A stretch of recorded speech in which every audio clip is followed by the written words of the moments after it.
It's been a while since I've done one of these, so why not?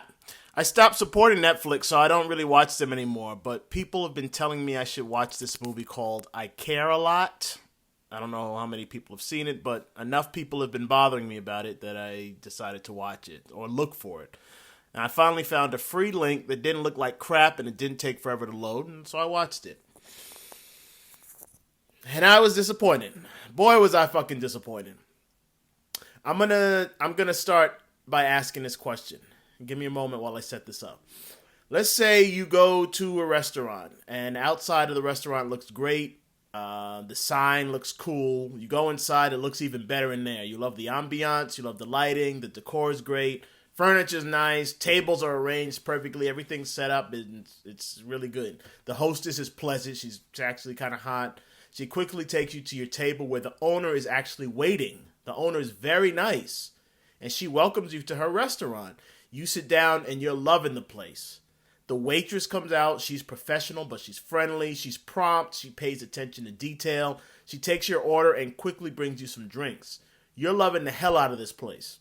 Surprisingly, your food comes out in less than 10 minutes, and it looks scrumdiddlyumptious. You take a bite, and holy shit, this crap is fucking horrible. The worst food you've ever eaten in your life. What does that do to your entire experience? Will you ever go back to this place? Will you remember or care about all the pleasant things that happened before the food hit your palate? Probably not. And that's what happens to me when I see a movie with a shit story. It ruins everything else. So for this movie, let me start with the good things. The acting was superb. Rosamund was phenomenal. Peter and Diane were very good. Everyone did a great job, except the homosexual Latin girl. She didn't do a bad job, but her performance, it was okay. It was average. There was nothing great about it. It was just it was a job she was doing. Oh, and Alicia Witt. Haven't seen her in a while. She was okay as well. All in all, though, everybody was great.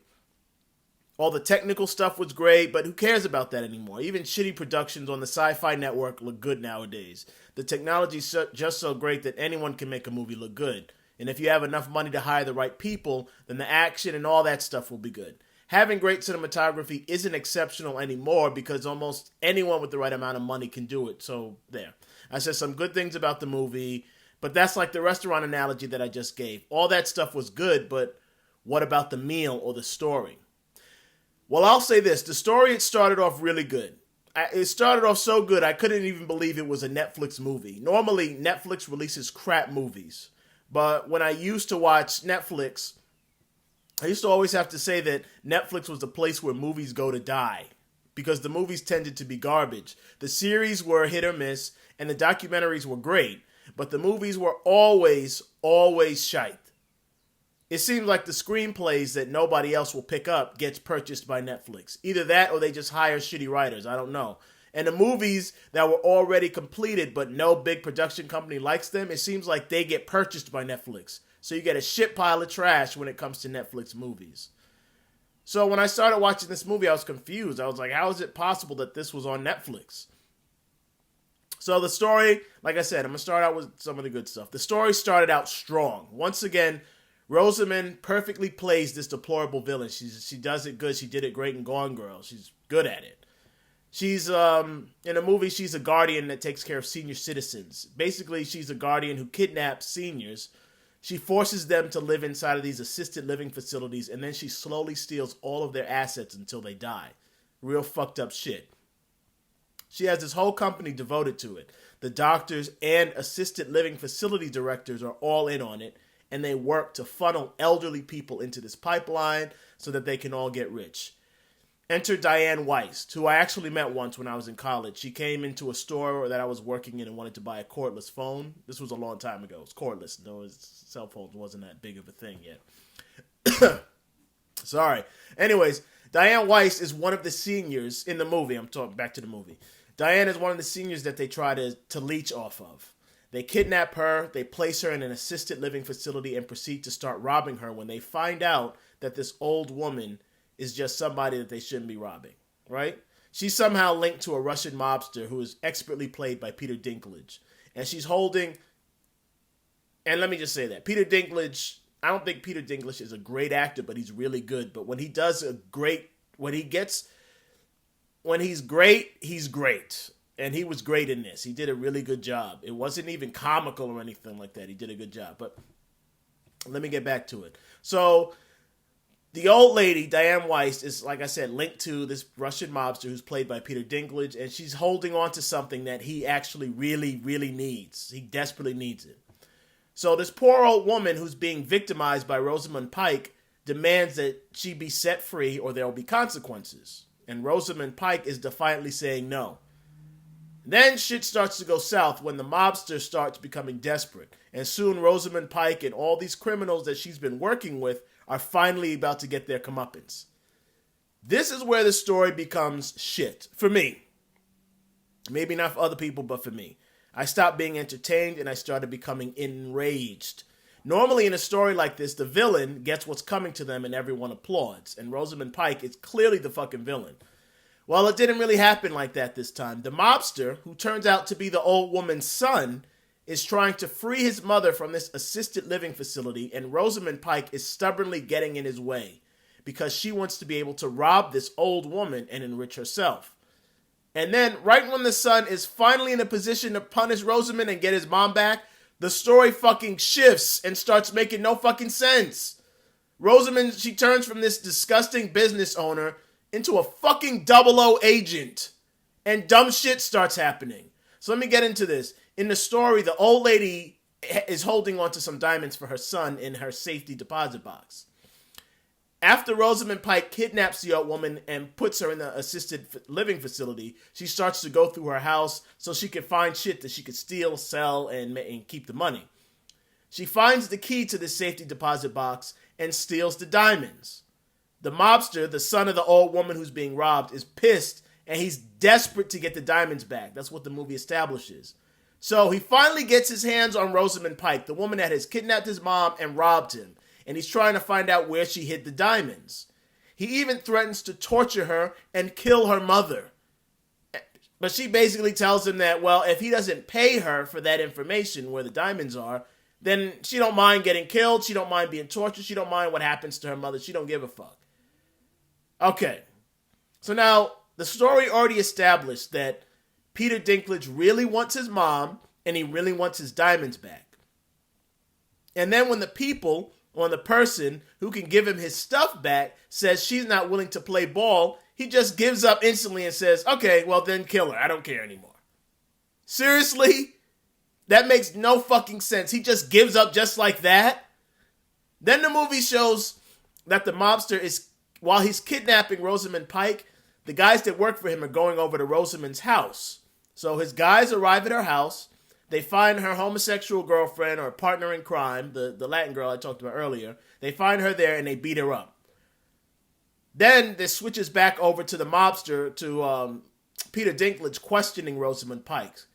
She tells him, like I said earlier, she tells him, fuck off. I'm not going to tell you anything unless you pay me, like I think it was $10 million. So he's like I said, he's like, all right, well, then kill her. He says, kill her, but make it look natural.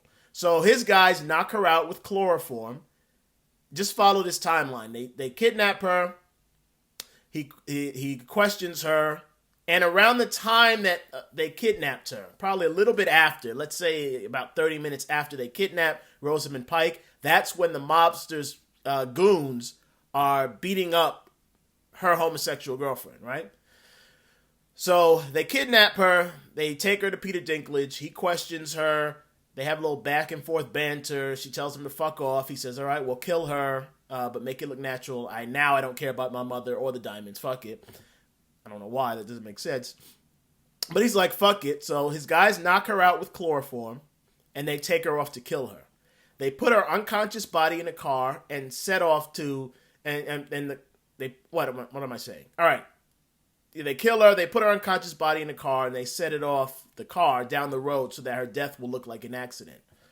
Magically, Rosamund Pike wakes up right before the car goes off a cliff. Not only does the chloroform conveniently wear off right at this moment, but she's not even fucking groggy. She's perfectly alert. Instantly knows where she is and what's going on. It's fucking lazy writing. The car goes off a cliff and it lands in a lake or some shit, or a river or something. She's unharmed by the impact, even though she's not wearing a seatbelt. as she proceeds to kick out the rear windshield of a car that's fully submerged underwater. You fucking shitting me? Do you know how hard it is to kick out a windshield?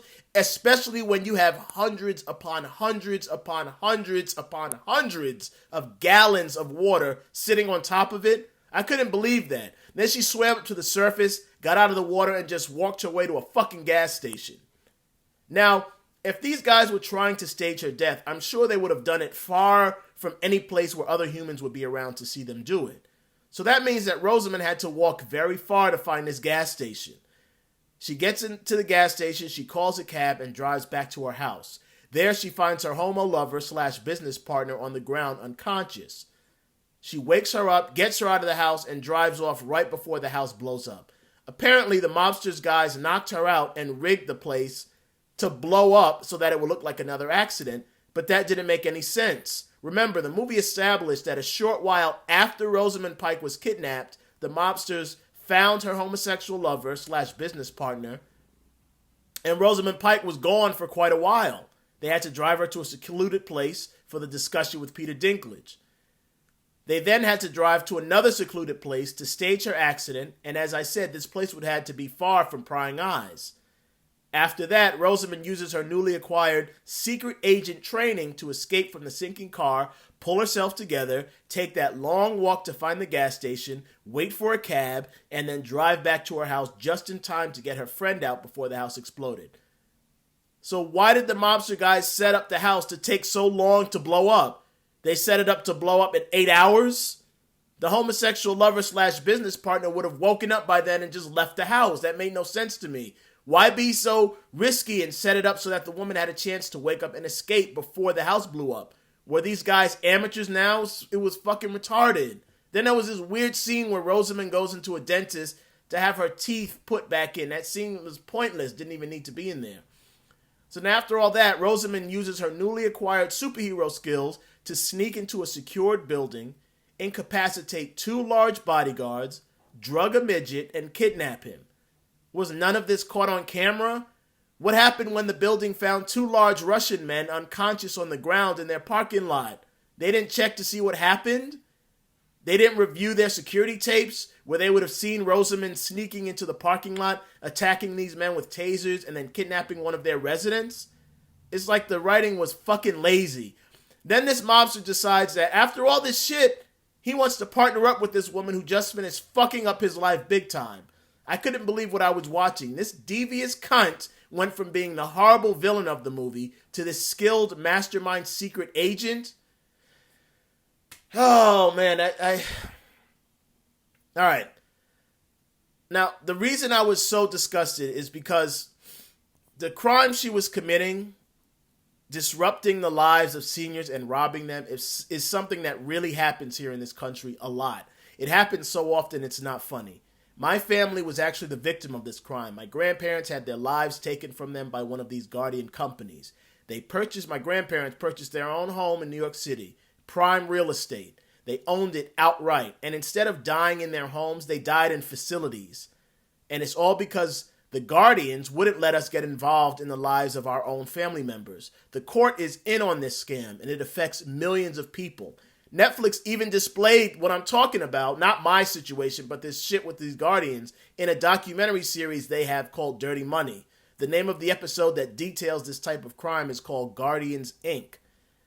Back to my story, my grandmother got sick, and instead of being allowed to recuperate in her own home, she was funneled into a nursing facility, and we had no say. She was there when the COVID pandemic broke, and she died in the nursing home. We don't even know how. She probably contracted COVID and died there, because she wasn't at her own home. If she wasn't funneled into this nursing facility, she would have been in her own home, socially distancing from all the sick people. Now, because of the pandemic, we don't even know what the nursing facility did with her body. The name of the company that did this to us is the New York Foundation for Senior Citizens, and the name of the manager there, who ignored our calls and refused to help or give any information, is Zena Santana. So this is a real crime that happens all the time, where people lose their rights, their money, and their lives. So when the movie started, I was thrilled to see it being brought to light for everyone to see. But then the perpetrator gets turned into some kind of anti-hero by the director of the movie. It was crazy for me to see. It's like I'm watching a movie about a serial rapist. The serial rapist targets somebody. They rape the person. Then the victim's family sets out for revenge against the rapist. But in the story, the rapist outsmarts them and turns the table on the victim's family. The rapist then goes on to get help from the victim's family so that they can go out and rape more people. That's what I felt when I was watching this movie. So watching this shit for me was like going to a great restaurant but having a disgusting meal. The camera work, the actors, the stunt people, the score, all that stuff was great, but the story disgusted me and left a horrible taste in my mouth. Now, to be fair, Rosamund does get shot at the very end of the movie, but it's a fairly quick scene and you don't really get to find out if she dies. But by that point, I was already done with the film. I had checked out, and the punishment of this criminal wasn't really showcased by the director the same way that her rise to power was showcased. So it seemed like a missed opportunity. And that's the last thing I'll talk about. The movie missed two great opportunities, and it seems like either changes were made at the last minute to the story or the writer is a retard. The dynamic that was being established between Rosamund Pike's character and the old woman, played by Diane Weist, who was her victim, was turning into something great. I thought we were going to see this old woman escape from her captivity and get revenge. That would have been a great fucking story. It would have been interesting. But then the story changed into Peter Dinklage's character. Peter Dinklage's? Whatever. Peter's mobster character coming in. So I was like, all right, well, the story's changing. At that point, I thought, well, Peter Dinklage would be the one to come in, free his mother, and get revenge on Rosamund Pike. Maybe they do it together, and that would have been great too. Not as great as what I thought was going to happen, but it still would have been great. Then the story changed again into the crap that I just went over earlier, where Rosamund Pike becomes a fucking secret agent. So I don't know what happened. It's like the story went from this potentially great thing into this lesser pretty good thing, and then into the shitbag wasted time that it ultimately turned out to be. Because Rosamund's character was a homosexual, maybe somebody stepped in and told the director that he can't just make her a straight out villain because it might offend the homosexual audience. And so he changed the story to make Rosamund an anti-hero instead of just a villain. And then somebody probably came in later and said, well, you can't just let Rosamund Pike's character get away with her crimes. So the director probably just said, well, I'll just add this quick little minuscule scene at the end where she gets shot. So it's either that happened or the writer's just a lazy retard who wrote some crap. I'm going to go with the latter.